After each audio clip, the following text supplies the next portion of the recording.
وہ محض اپنی سالگرہ کے بارے میں نہیں سوچ رہی تھی۔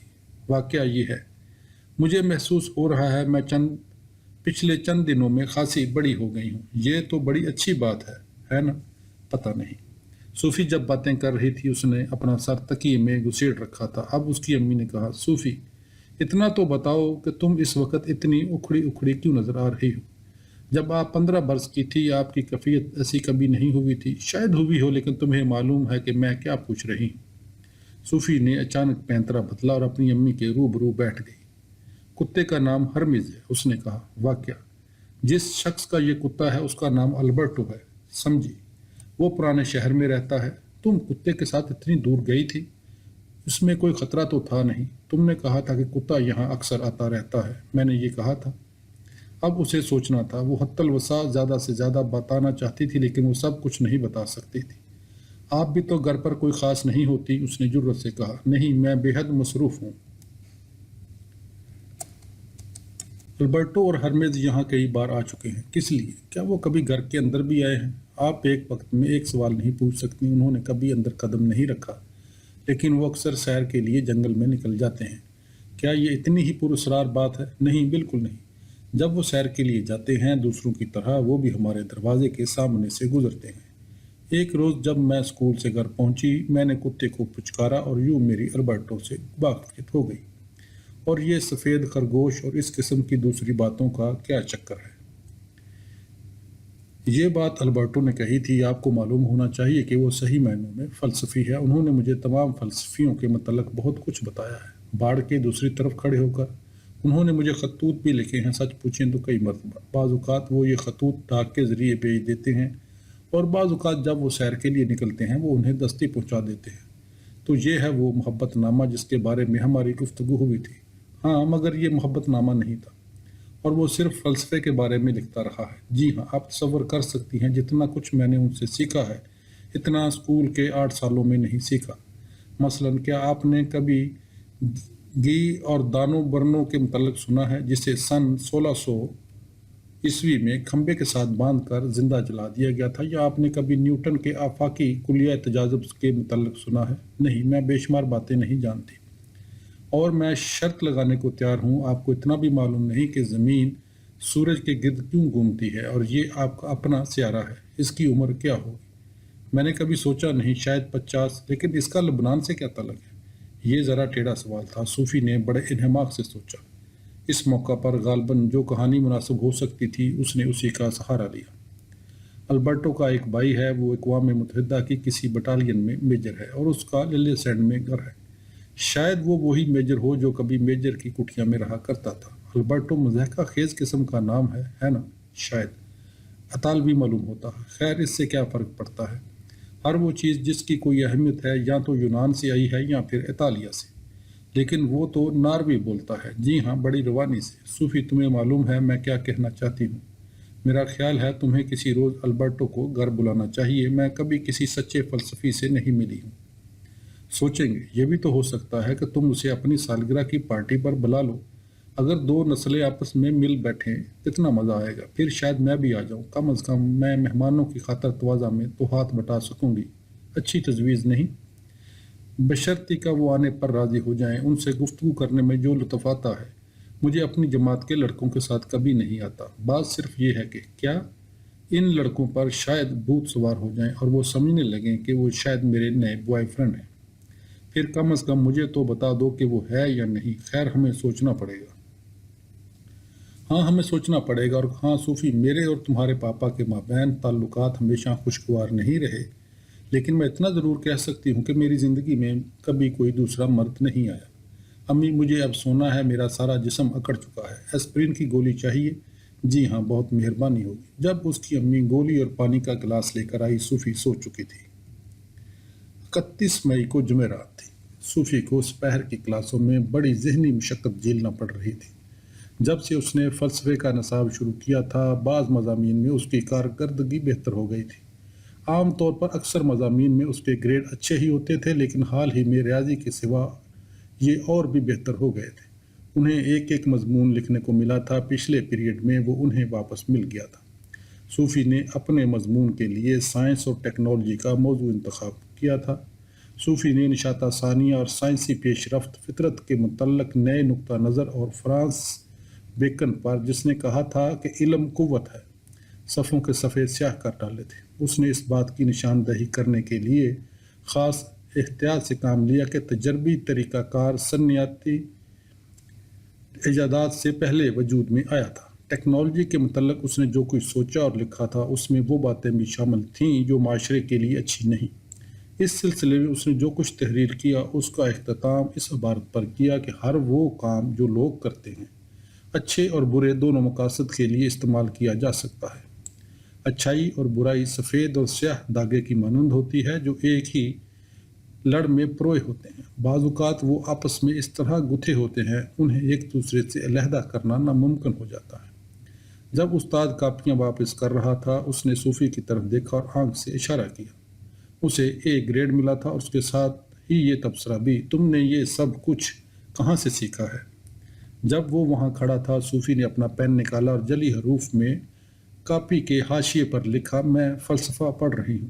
جب وہ دوبارہ اپنی کاپی بند کر رہی تھی اس میں سے کوئی چیز اچھلی اور نیچے گر پڑی۔ یہ لبنان کا پوسٹ کارڈ تھا۔ ڈیئر ہیلڈے، جب تم یہ خط پڑھو گی، یہاں جو المناک موت واقع ہوئی ہے ہم اس کے متعلق پہلے ہی ٹیلی فون پر بات کر چکے ہوں گے۔ بعض اوقات میں اپنے آپ سے سوال کرنے لگتا ہوں، اگر لوگوں کو بہتر انداز سے سوچنا آتا کیا جنگ سے پہلو بچایا جا سکتا تھا؟ تشدد کا شاید بہترین علاج یہ ہے کہ لوگوں کو فلسفے کا مختصر نصاب پڑھایا جائے۔ کیا یہ بہتر نہیں ہوگا کہ اقوام متحدہ کی زیر نگرانی فلسفے کی جیبی کتاب تیار کی جائے اور دنیا کے تمام نئے شہریوں کو ان کی اپنی زبان میں اس کا ایک ایک نسخہ فراہم کر دیا جائے؟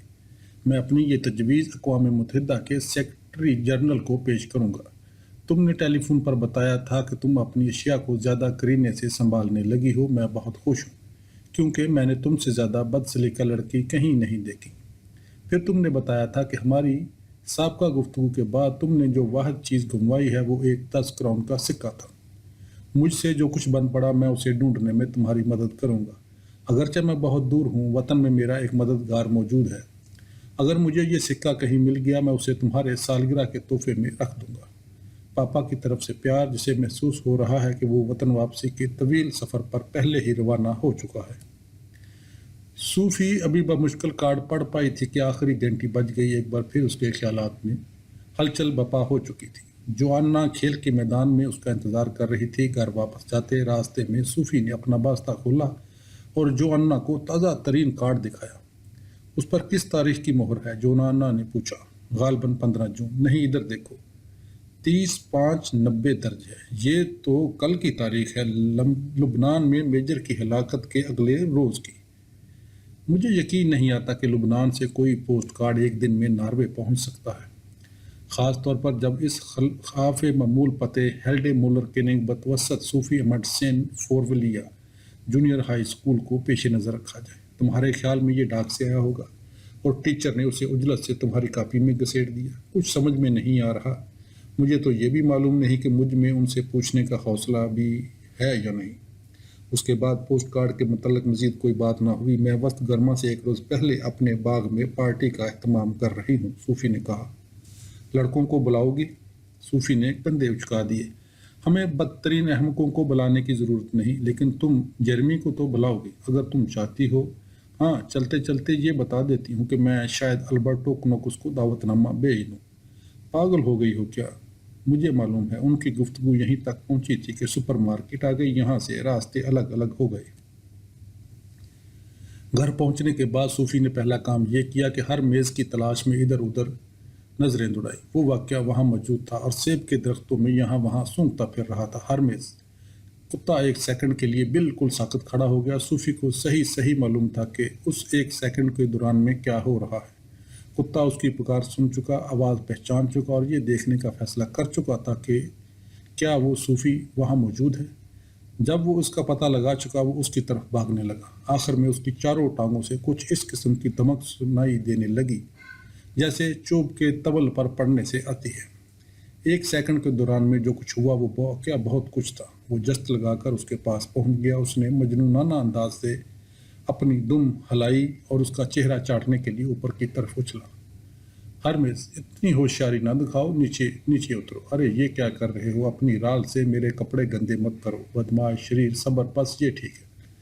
صوفی گھر کے اندر چلی گئی، جھاڑیوں سے کلانچے برتی شری کان بھی پہنچ گئی۔ اسے اجنبی ایک آنکھ نہیں باتے تھے اور وہ ان کے بارے میں بہت محتاط رہتی تھی۔ صوفی نے اس کی بلیوں کی خوراک باہر رکھ دی، بجری گار طوطوں کے برتن میں پرندوں کے کھانے کے بیج ڈالے، کچھوے کے لیے سلاد کا پتہ نکالا اور اپنی امی کے نام ایک رکا تحریر کیا۔ اس نے لکھا کہ وہ ہرمز کو اس کے گھر پہنچانے جا رہی ہے اور 7 بجے تک واپس آ جائے گی۔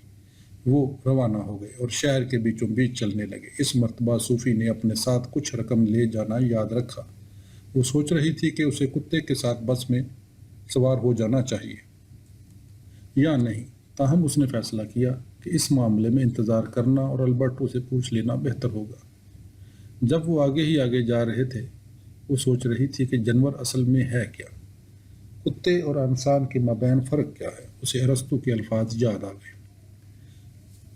اس نے کہا تھا کہ انسان اور حیوان دونوں فطری جاندار مخلوق ہیں اور دونوں میں بے شمار مشترک خصائص ہیں، لیکن انسانوں اور حیوانوں کے مابین ایک بڑا واضح فرق ہے، اور وہ فرق یہ ہے کہ حیوان کے برعکس انسان استدلال کر سکتا ہے۔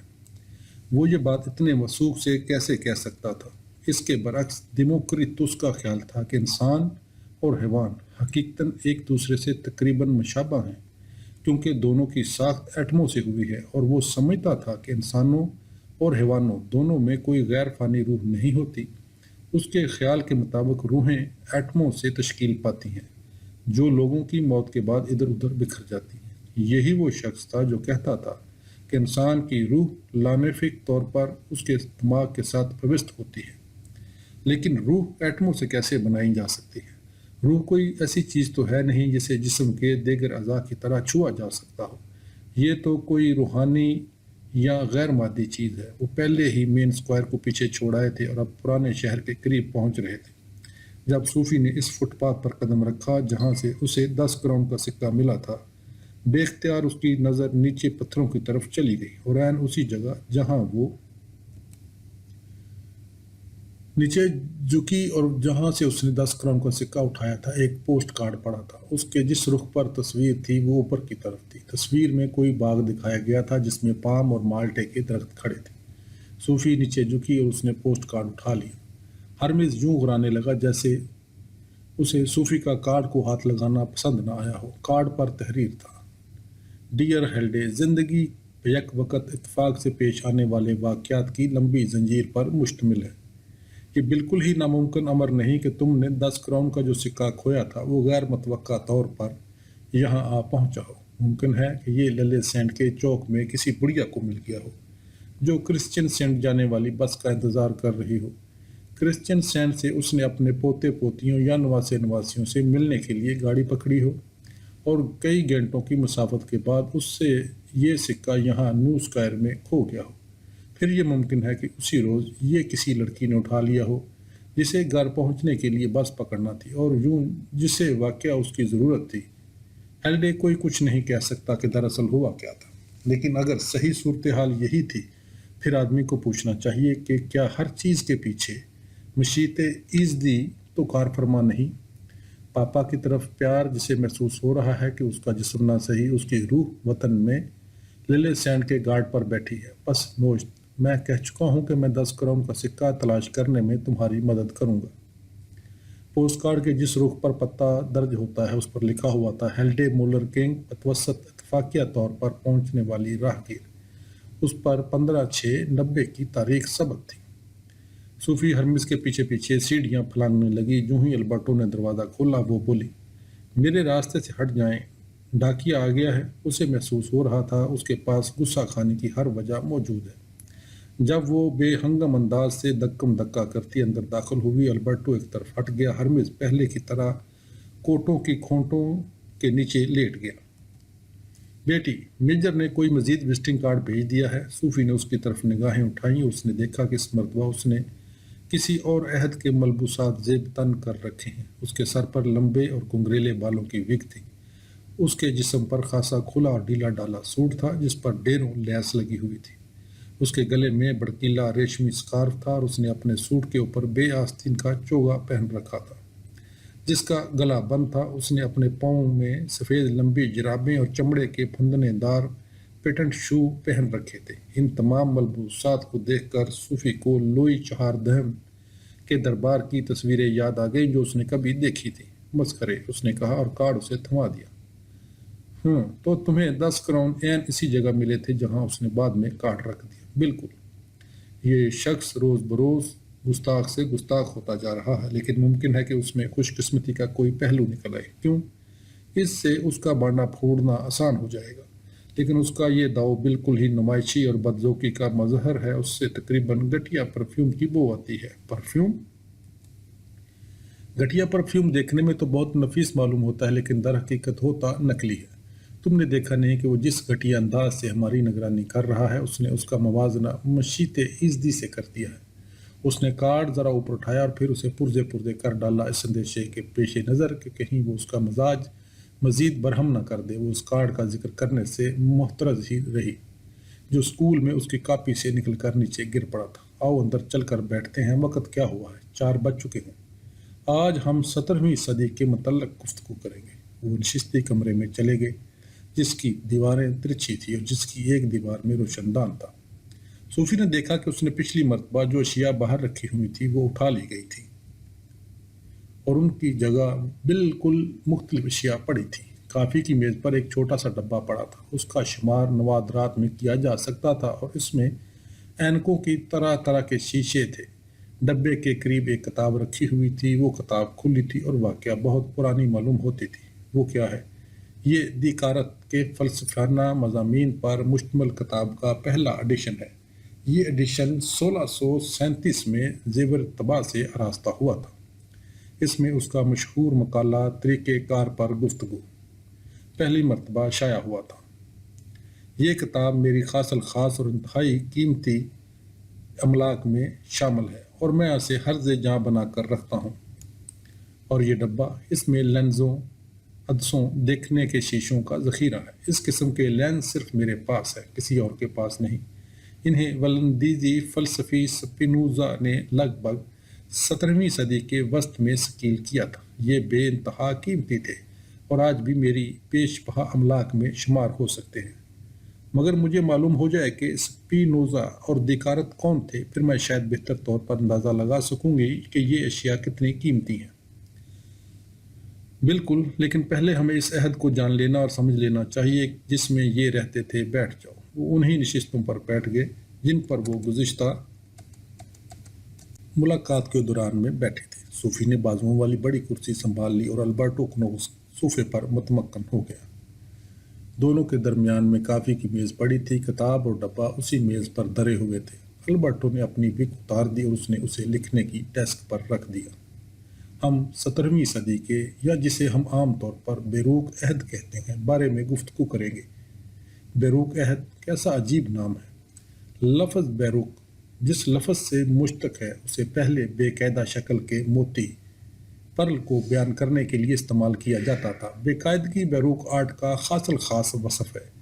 نشاط ثانیہ کے دور کا آرٹ نسبتاً کہیں سیدھا سادہ اور آسانی سے سمجھ میں آنے والا تھا، اور ہم آہنگی اس کی خاص خوبی تھی۔ اس کے مقابلے میں بیروق آرٹ تقابلی یا متباین شکلوں پر مشتمل ہوتا تھا۔ مجموعی طور پر 17ویں صدی کا نمایاں وصف ایسے تضادات کے مابین کشمکش ہے جنہیں ایک دوسرے کے ساتھ ہم آہنگ کرنا خاصا ٹیڑھا کام تھا۔ ایک طرف تو نشاط ثانیہ کی دائمی رجائیت تھی اور دوسری طرف ایسے لوگوں کی بھی کمی نہیں تھی جو رہبانیت اور نفس کشی کے پردے میں دنیا کی تمام نعمتوں کو اپنے اوپر حرام قرار دے کر دوسری انتہا پر چلے جاتے تھے۔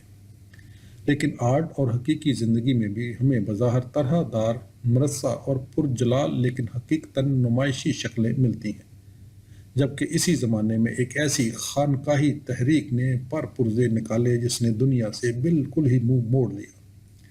دوسرے الفاظ میں عظیم الشان فلک بوس محلات اور دور دراز واقع خانقاہیں دونوں ہی، ہاں یقیناً کہہ سکتی ہو، بیروق عہد کی ایک مقبول عام کہاوت لاطینی ترکیب کریپ ڈائم دنیا کو اپنے قبضے میں لے لو تھی۔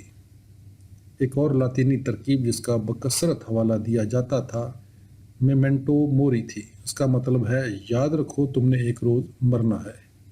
آرٹ میں تصویر اس طرح بنائی جاتی تھی کہ ایک طرف انتہائی پرتعیش طرز زندگی دکھائی جاتی اور دوسری طرف کسی کونے میں چھوٹی سی کھوپڑی کی شکل بھی بنا دی جاتی۔ کئی اعتبار سے بیروق عہد کی خاص الخاص خصوصیات خود نمائی اور تصنع تھی، لیکن اس کے ساتھ بے شمار لوگوں کو سکے کے دوسرے رخ کی بھی بڑی فکر رہتی تھی۔ انہیں اشیاء کی بے ثبات فطرت سے بہت تشویش ہوتی تھی، یعنی وہ اچھی طرح جانتے تھے کہ ہمارے گرد و پیش جو حسن و جمال ہے وہ چند روزہ ہے اور ایک روز فنا ہو جائے گا۔ یہ بالکل صحیح ہے۔ کتنے افسوس کی بات ہے کہ کسی چیز کو ثبات حاصل نہیں۔ تم بالکل اسی طرح سوچتی ہو جس طرح 17ویں صدی کے بہت سے لوگ سوچتے تھے۔ بیروق عہد ایک لحاظ سے سیاسی معنوں میں بھی کشمکش کا زمانہ تھا۔ یورپ کو جنگوں نے تخت و تاراج کر دیا تھا۔ بدترین 30 سالہ جنگ تھی جو 1618 سے 1648 تک بھڑکتی رہی۔ در حقیقت یہ ایک جنگ نہیں تھی بلکہ جنگوں کا سلسلہ تھا جس نے جرمنی کا خاص طور پر برکس نکال دیا۔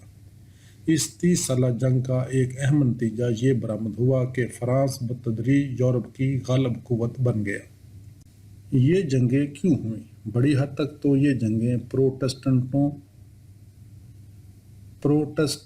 اور رومن کیتھولکوں کے درمیان تھی، لیکن ان کا ایک پہلو سیاسی قوت کا حصول بھی تھا، کم و بیش لبنان کی طرح۔ جنگوں کے علاوہ 17ویں صدی عظیم طبقاتی اختلافات کا بھی زمانہ تھا۔ مجھے یقین ہے تم نے ورسائی دربار اور فرانسیسی امرا کے بارے میں ضرور کچھ نہ کچھ سنا ہوگا، لیکن یہ مجھے معلوم نہیں کہ تم نے فرانسیسی عوام کی غربت کے بارے میں بھی کچھ پڑھا سنا ہے یا نہیں۔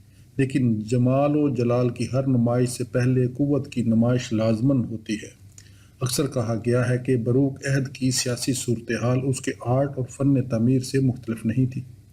بیروق عہد کی عمارتوں کا نمایاں وصف کثیر تعداد میں ان کے مرصع اور زیبائشی کونے اور طاقچے تھے۔ اس سے قدرے ملتے جلتے انداز سے سیاسی صورتحال کا نمایاں وصف سازشیں، ریشہ دوانیاں اور اعلیٰ شخصیتوں کے قتل تھے۔ کیا سویڈن کے ایک بادشاہ کو تھیٹر میں قتل نہیں کیا گیا تھا؟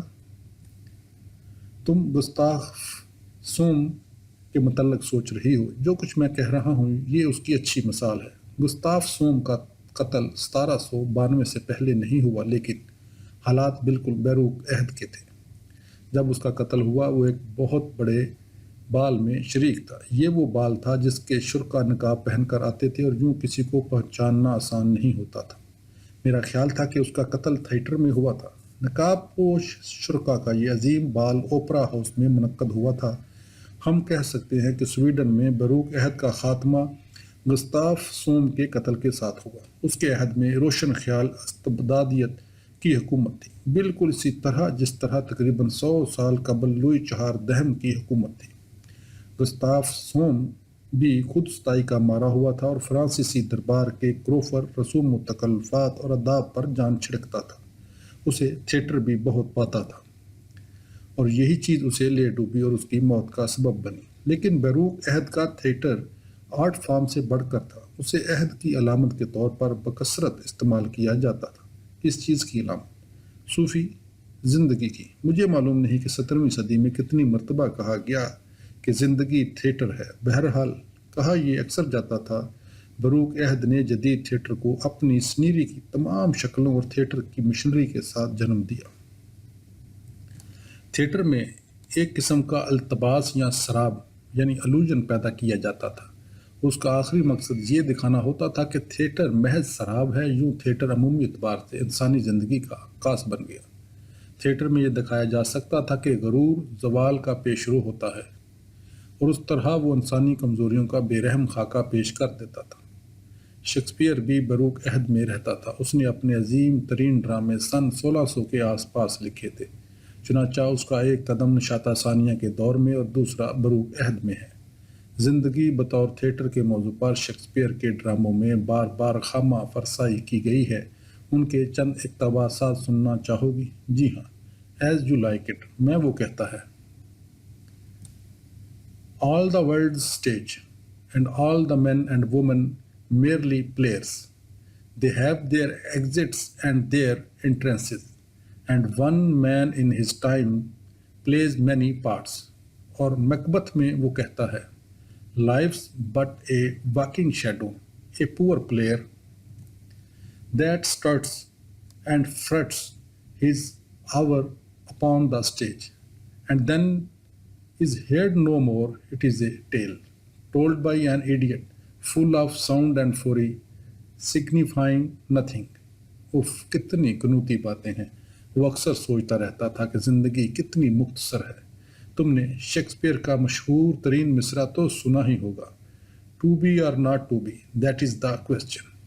ہاں, یہ ہیملٹ کی زبان سے ادا ہوا تھا. ایک روز ہم دھرتی پر چل پھر رہے ہوتے ہیں اور اگلے روز ہم مر چکے اور یہاں سے جا چکے ہوتے ہیں. شکریہ, مجھے نقطہ سمجھ میں آ گیا.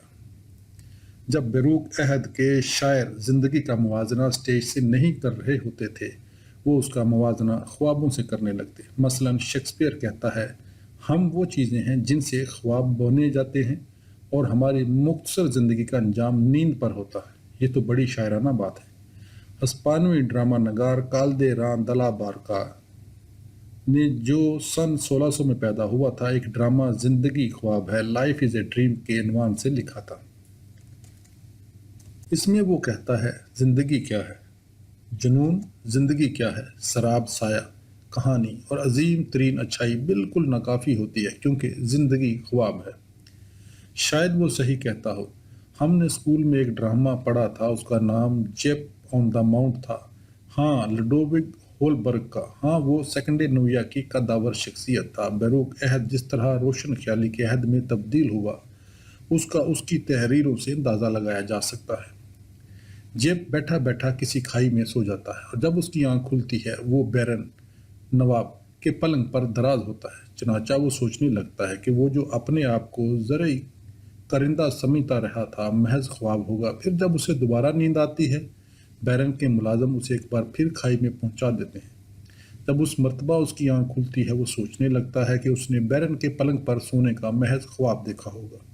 ہولبرگ نے یہ موضوع کالدیرا سے اور کالدیرا نے اسے عربی قصوں کی پرانی کتاب الف لیلہ سے مستعار لیا تھا. تاہم زندگی کو خواب سے تشبیہ دینا ایک ایسا موضوع ہے جس پر اس سے بھی کہیں پہلے خامہ فرسائی ہو چکی تھی, اور اس معاملے میں بر صغیر اور چین کسی سے پیچھے نہیں تھا. مثلا زمانہ قدیم کے سرد و گرم چشیدہ اور جہاں دیدہ عالم و عارف چوانگ تسو نے کہا تھا, ایک مرتبہ میں نے خواب دیکھا کہ میں تتلی ہوں, اور اب مجھے معلوم نہیں کہ میں چوانگ تسو ہوں جس نے خواب دیکھا تھا کہ وہ تتلی ہے, یا یہ کہ میں تتلی ہوں جو خواب دیکھ رہی ہے کہ وہ چوانگ تسو ہے. خیر, دونوں میں سے کسی ایک بات کو بھی ثابت کرنا ناممکن تھا. یہاں ناروے میں ہمارا ایک صحیح معنوں میں بیروق شاعر تھا. اس کا نام پیٹر ڈاس تھا. وہ 1647 سے 1707 تک زندہ رہا. ایک طرف تو اسے یہ فکر لاحق رہتی تھی کہ وہ کسی طرح اس زندگی کو جیسی یہاں اور اب ہے بیان کر سکے, اور دوسری طرف اس کا زور اس بات پر ہوتا تھا کہ صرف خدا الباقی اٹرنل والقائم کانسٹنٹ ہے. خدا خدا ہی رہے گا خواہ زمین کا چپا چپا ویران ہو جائے, خدا خدا ہی رہے گا خواہ ہر شخص کو موت آ جائے. لیکن اسی حمد میں اس شمالی ناروے کی دیہاتی زندگی, بحر اوقیانوس کی بوم مچھلیوں, کوڈ مچھلیوں اور سیاہ فام مچھلیوں کا تفصیلی سے ذکر کیا گیا ہے. ایک حاصل خاص بیروق وصف ہے کہ ایک ہی سانس میں زمینی, یہاں کی اور اب کی اشیاء اور سماوی اور اخروی اشیاء کا بیان کر دیا جاتا ہے. اس سے وہ تفریق یاد آ جاتی ہے جو افلاطون نے حواس کی ٹھوس دنیا اور امثال کی ناقابل تغیر دنیا کے مابین قائم کی تھی. ان لوگوں کا فلسفہ کیا تھا؟ ان کے فلسفے کی نمایاں خصوصیات بھی ایک دوسرے سے کلہم متضاد فکری اسالیب کے مابین زبردست کشمکش ہے. جیسا کہ میں پہلے بیان کر چکا ہوں کہ بعض فلسفیوں کا ایک عام تھا کہ جو کچھ موجود ہے وہ فطرت کے اعتبار سے اصلاً روحانی ہے. اس نقطہ نظر کو عینیت آئیڈیلزم کہا جاتا ہے.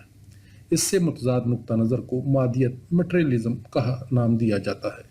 اس سے مراد وہ فلسفہ ہے جس کا دعویٰ ہے کہ تمام حقیقی اشیاء ٹھوس مادی ماووں سے تشکیل پاتی ہیں. 17ویں صدی میں بھی مادیت کے بے شمار حمایتی اور کشیدہ اخواہ موجود تھے.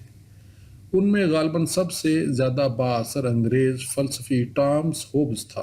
اس کا عقیدہ تھا کہ تمام مظاہر جن میں انسان اور حیوان بھی شامل ہیں محض اور محض مادے کے ذرات پر مشتمل ہیں.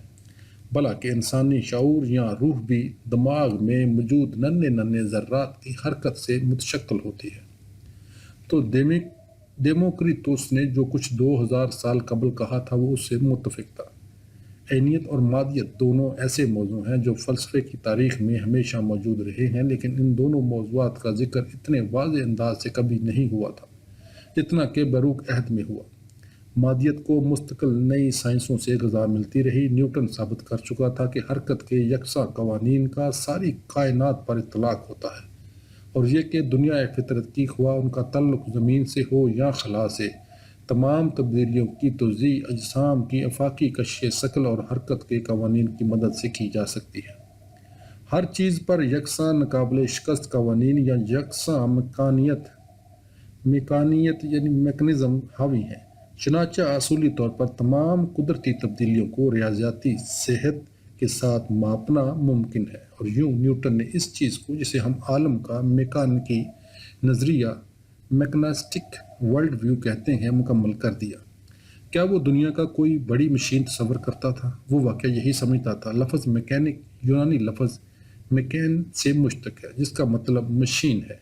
یہ بات قابل غور ہے کہ نہ ہوبز کو اور نہ نیوٹن کو عالم کے میکانیکی نقطہ نظر اور خدا پر ایمان کے درمیان کوئی تضاد نظر آتا تھا، لیکن 18ویں اور 19ویں صدی کے تمام مادیت پسندوں کے بارے میں یہ بات نہیں کہی جا سکتی۔ اسی طبیب اور فلسفی لامتی 18ویں صدی میں ایک کتاب بعنوان لا ہومی مشین، جس کا مطلب ہے انسان مشین ہے، لکھی تھی۔ اس کا کہنا تھا کہ جس طرح چلنے کے لیے ٹانگ کے عضلات ہوتے ہیں، اسی طرح سوچنے کے لیے دماغ کے عضلات ہوتے ہیں۔ بعد ازاں فرانسیسی ریاضی دان لاپلاس نے ایک انتہا پسندانہ میکانیکی نقطہ نظر پیش کر دیا۔ اس نے کہا تھا، اگر کسی معینہ وقت پر ذہانت کو مادے کے تمام ذرات کی پوزیشن کا علم ہو جاتا، کوئی چیز بھی نامعلوم نہ رہتی، اور مستقبل اور ماضی دونوں کھلی کتاب کی طرح اس کے سامنے موجود ہوتے۔ یہاں جو خیال پیش کیا گیا ہے اس کا مطلب یہ ہے کہ جو کچھ وقوع پذیر ہوتا ہے وہ پہلے سے مقدر ہوتا ہے، ستاروں میں لکھ دیا گیا ہے، کوئی کچھ نہ کچھ ہو کر رہے گا۔ اسے فلسفہ جبریت کہتے ہیں۔ تو ان کے خیال کے مطابق آزاد منشا نام کی کوئی چیز نہیں، وہ سمجھتے تھے کہ ہر چیز، یہاں تک کہ ہمارے خیالات اور خواب بھی، مشینی عمل کی پیداوار ہیں۔ 19ویں صدی کے جرمن مادیت پسندوں نے دعویٰ کیا تھا کہ خیال کا دماغ کے ساتھ وہی رشتہ ہوتا ہے جو پیشاب کا گردوں سے یا جو پتے کا جگر سے ہوتا ہے، لیکن پیشاب اور پتا تو مادی اشیاء ہیں جبکہ خیالات نہیں۔ یہاں تمہاری گرفت میں بنیادی نوعیت کی چیز آ گئی ہے۔ میں اسی چیز کے متعلق تمہیں ایک کہانی سنا سکتا ہوں۔ ایک مرتبہ ایک روسی خلا نورد اور ایک روسی نیورو سرجن، امراض دماغ کا سرجن، کے مابین مذہب پر بحث ہو رہی تھی۔ نیورو سرجن عیسائیت میں ایمان رکھتا تھا جبکہ خلا نورد نہیں۔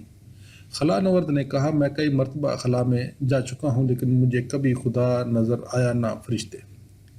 نیورو سرجن نے جواب دیا، میں بے شمار لائق فائق دماغوں کے آپریشن کر چکا ہوں لیکن مجھے خیال نام کی کبھی ایک چیز بھی نظر نہیں آئی، لیکن اس سے یہ ثابت نہیں ہوتا کہ خیالات موجود ہی نہیں ہوتے۔ نہیں، تاہم اس سے اس حقیقت کی اہمیت ضرور اجاگر ہوتی ہے کہ خیالات ان اشیاء میں شامل نہیں جن کا آپریشن کیا جا سکتا ہے یا جنہیں مہین اجزاء میں تقسیم کیا جا سکتا ہے۔